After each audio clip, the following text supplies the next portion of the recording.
Enggak, sebentar bang ya, biar telepon dulu kawanku. Nggak usah abang, sini aja. Nggak usah, sini aja bang. Polisi gadungan ini mati kutu, awalnya mau memeras pedagang, akhirnya kedoknya ketahuan. Salah, tunjukin aja lah bang, biar jelas kan. Enggak ada bodong deh. Nah berarti abang nggak ada nampaknya nih. Pelaku pemerasan yang mengaku dari Polda Sumut ini tak berkutik ketika pemilik toko video meminta KTA polisi. Ia tak bisa menunjukkan dengan alasan dompet tertinggal. Bantu lah. Bantu gimana bang? Ini apa lagi? Ini biro kok. Biro kok gimana? Abang polisi. Ketika pemilik warung ingin menelpon temannya di Polda, polisi gadungan ini makin ketakutan.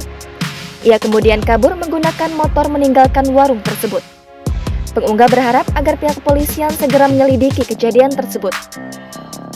Diketahui lokasi kejadian di Jalan Seser Amplas, Medan, Sumatera Utara. Lantas seperti apa tanggapan Polda Sumut? Bukan polisi, tapi pelaku kejahatan. Kabid Humas Polda Sumut, Kombes Hadi Wahyudi dilansir dari Kompas.com memastikan bahwa pria tersebut bukanlah anggota polisi, tapi pelaku kejahatan. Hadi pun mengapresiasi masyarakat yang merekam kejadian tersebut. Dengan adanya video semacam itu, dapat membantu tugas kepolisian dalam mengusut kejahatan dengan modus serupa. Iya udah. Hah? Iya. Bos, sini aja lah bang. Selalu. Sini lu bang. Namun demikian, agar kejadian itu dapat diungkap, Hadi mengimbau masyarakat untuk melaporkannya.